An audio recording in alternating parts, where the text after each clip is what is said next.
All right, let's get a little overview of the gesture recognition system.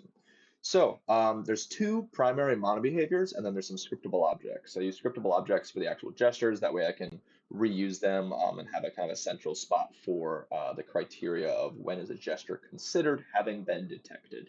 But let's start with the mono behaviors. Recognition driver, this is placed anywhere, but I have it on the root of the player.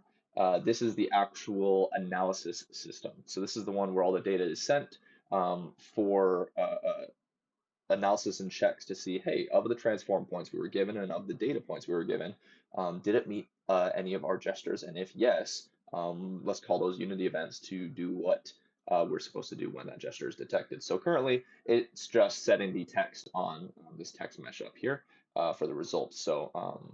You can see that we've got those gesture events, and then there's a generic when we didn't detect anything, it'll just set it and say none.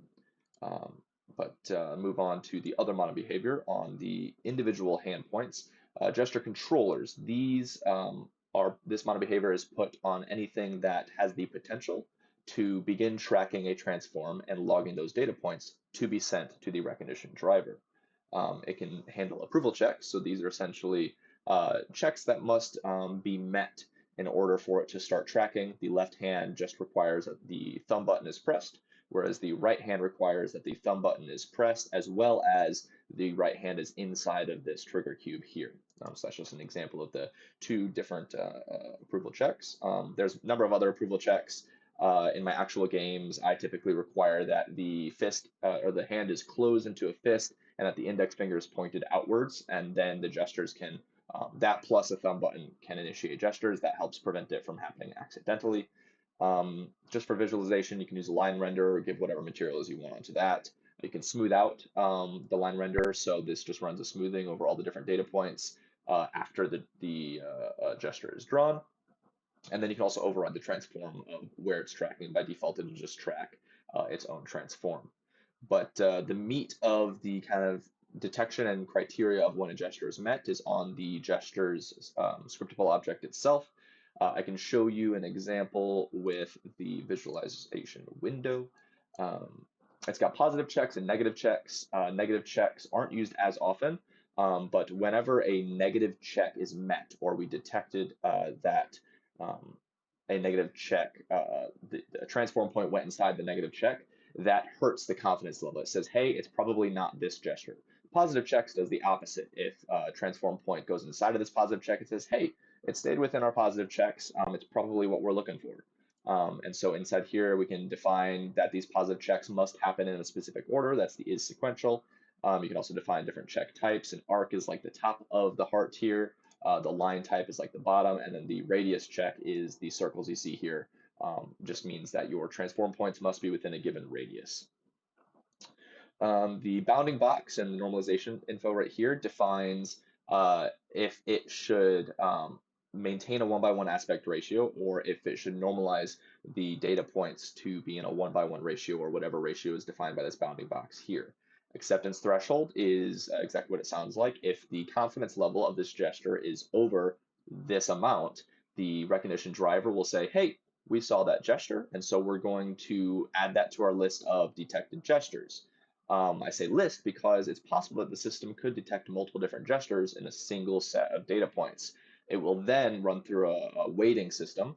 So notice how this acceptance threshold is 0.75, whereas the circle is 0.9. So it's possible that the heart is a little bit harder of a gesture to hit, and which is why we have a lower acceptance threshold. The weighting is just a second kind of pass that goes over our confidence levels of the different gestures. So based on how many gestures are detected, we can use this as for a linearly weighted average to kind of even that out.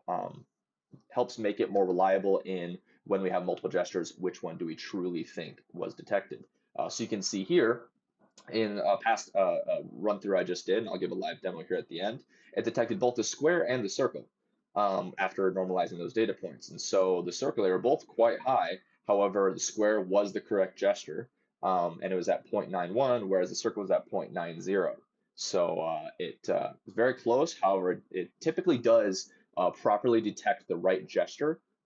Very rare that it doesn't guess the correct gesture, but it does happen sometimes where it doesn't think it detected any gesture at all. When that happens, it typically means that my restrictions and my requirements are a little bit too stringent and too strict. But yeah, I will go ahead and jump in and give a live demo. I'll try to go through each one of our available gestures and I'll show the difference between the different approval checks. But let's close that. Let's open up. Hopefully the Guardian does not prompt me to set itself back up again, but it probably will because I took off the headset. Yes, it is. Let's set my ground floor really quick. Stationary, confirm. And let's jump right in.